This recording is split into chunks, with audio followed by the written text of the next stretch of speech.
يوم نقول لجهنم هل امتلأت وتقول هل من مزيد. بسم الله الرحمن الرحيم. الحمد لله رب العالمين والصلاة والسلام على رسول الله وعلى آله وصحبه أجمعين.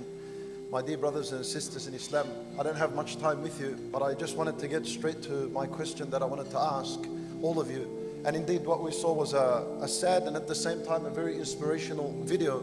And I say to you, this is Ali's project. If Ali was asked, what is your project in life? He'll say this is his project. Now my question to you is, what is your project in life? What is your project in life? And what I mean by that is, what is this huge project that you will present before Allah subhanahu wa ta'ala on the day of judgment when He asks you, what is the best thing you did for my sake? What is this huge project you did and you present it for my sake? When He says to you, I gave you money and I gave you health and I gave you wealth and I gave you children, I gave you cars and I gave you everything else that you have in your worldly life that you enjoy. And then He tells you, what is this project that you came up with in your life for my sake? Let's say you don't have all of this. I gave you an intellect and I gave you Islam and I gave you guidance. What did you do for my sake? What is this huge project that you'll present to Allah subhanahu wa ta'ala on the day of judgment? When you study the lives of the companions radiyallahu ta'ala anhum, you'll find that each and every single one of them had a project in their life. Some of them, their project was to sacrifice everything for Allah Azza wa Jal's deen. Some of them was to sacrifice their families and their money and their children and their belongings for Allah subhanahu wa ta'ala. If you take the case of Abu Bakr radiyallahu anhu, his project in life was to give all his money for Allah Azza wa Jal's sake. He'll come on the day of judgment and he presents this before Allah. This is my project. I gave all my money for your sake. Uthman radiyallahu anhu, one of his many projects was to compile the Quran. That was a project. He presents it Yawm al-Qiyamah before Allah subhanahu wa ta'ala. Umar radiyallahu anhu, just a few examples. His life, his huge project was to lead an ummah for 16 years after the death of the Prophet sallallahu alaihi wasallam. The project of Abu Hurairah radiyallahu anhu was to narrate ahadith on behalf of Rasulullah sallallahu alaihi wasallam. He narrates up to 5,000 ahadith. That's his fingerprint. That's his legacy that he left in this worldly life. You ask yourself, what are you leaving? What's this huge project you're working on for Allah Azza wa Jal's sake? And the prophets, if you were to take the examples of the prophets, each and every single one of the prophets, the huge project they had in their life was that every single second was a sacrifice for Allah subhanahu wa ta'ala. All of it, from the moment they were born until the moment they died. They gave all their time for Allah Azza wa Jal. Whether it's spreading the deen of Allah or teaching people the deen or worshipping Allah, all of it. This was their project. So this is the question you need to ask yourself. What is your project?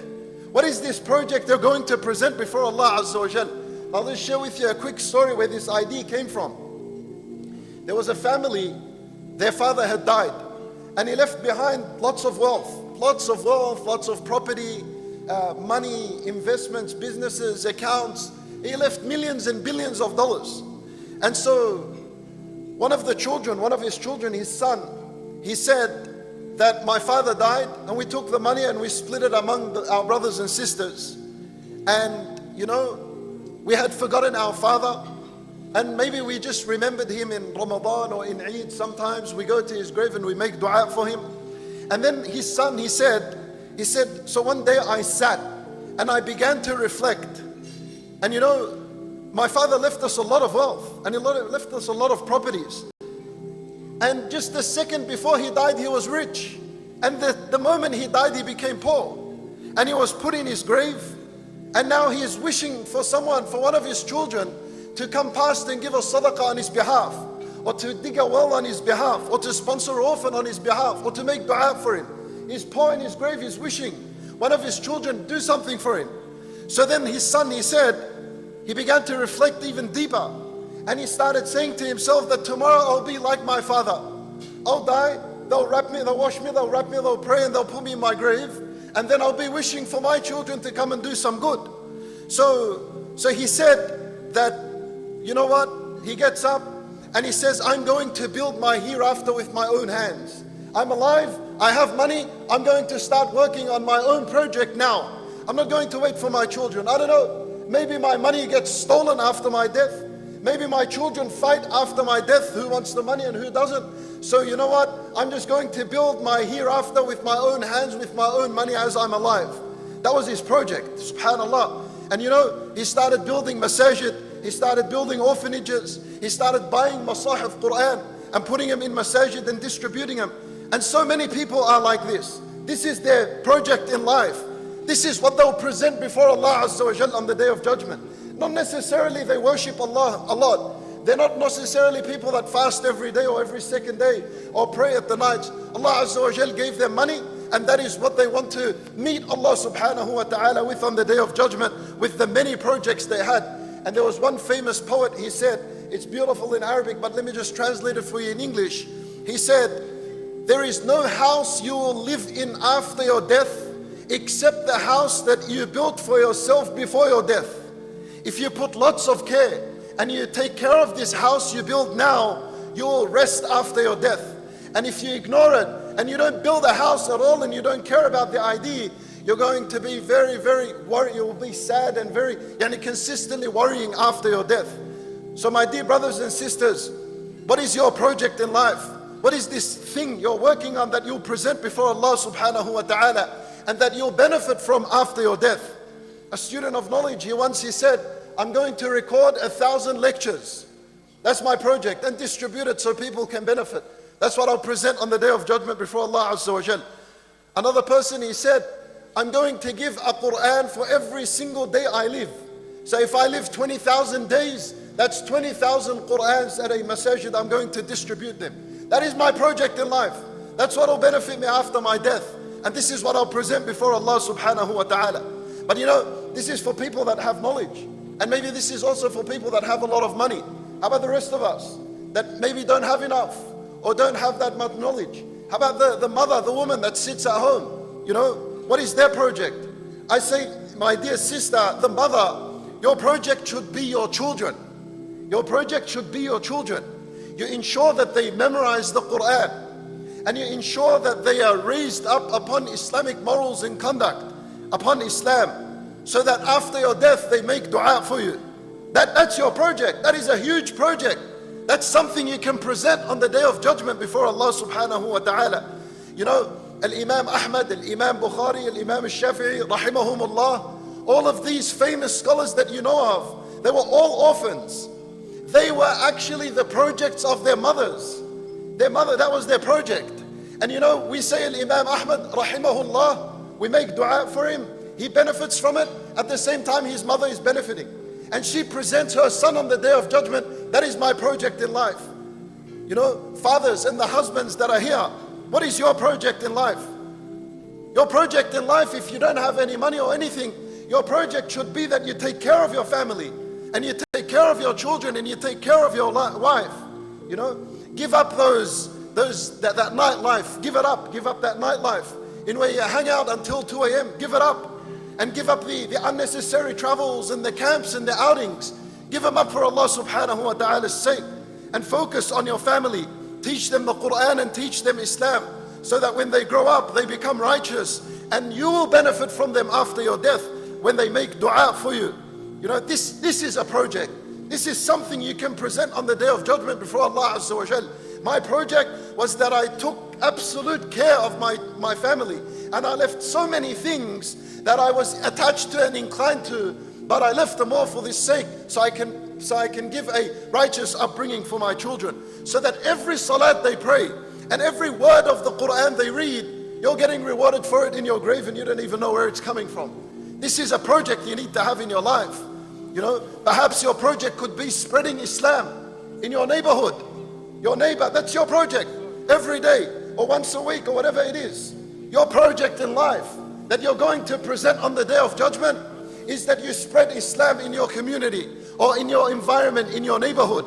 Your project could be buying wheelchairs and putting them in hospitals, so that everyone that uses it after your death and during your life, you get rewarded for it. Your project could be planting a tree, so that if any human or even any animal was to take shade from this tree, you get rewarded. Even the animal that benefits from what you leave in this life, you get rewarded for it. This is a project. Think about it and ask yourself, what is your project? What is this huge project you're going to work on? And I know someone, I tell you his project, he said to me once, his project is to memorize the Quran. He's an engineer. He's not a scholar, he's not a student of knowledge, none of that. And he doesn't have a lot of money. He said, my project in life, inshallah, I'm going to begin to memorize the Quran, so that when I die, I take the Quran with me. It's in between my chest, it's in the heart, and I take it with me in my grave. And alhamdulillah, he's finished almost half. But at least he has Surah Al-Baqarah and Surah Ali Imran in his heart. He's memorized them, which the Prophet ﷺ said that these two surahs will come on the day of judgment in the form of a cloud. And from in between them, light will emit, and they will plead and they will intercede for the one who has memorized them. So my dear brothers and sisters, let me just conclude. You need to have a project in life. If all this is difficult, at least support a project like the blessed one that we're in now. As I told you, if you were to ask Ali now, what is your project? Without hesitation, he'll say Muslims around the world. You ask yourself now, would you hesitate? If you ask yourself, what is your project right now? It's going to take you some time to think, because you might not have anything, and that's the unfortunate case of most of us. So think about it. Think deeply about it. Go and have a conversation just like Ali had with his wife, and then he came up with this idea, and Allah Azza wa Jal inspired him, and he gave him the guidance towards this project. Otherwise it would have been very difficult to think about this. You think about it, someone is being told you have cancer and you're going to die very soon. You become depressed, you become sad, you sit down, you don't care about anyone. But Allah Azza wa Jal, He guided him through this time of trial and tribulation to get up and do a project as big as this, inshaAllah ta'ala, that Allah Azza wa Jal places inside of it the barakah. My dear brothers and sisters, my last comment. This life is not about you living on. It's not about you living on.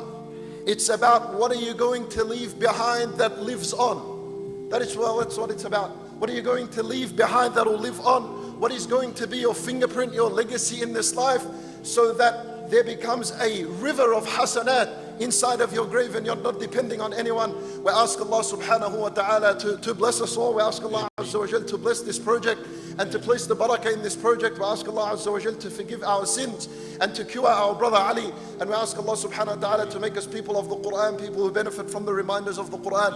إنه ولي ذلك والقادر عليه وصلى الله وسلم وبارك على نبينا محمد وعلى آله وصحبه أجمعين.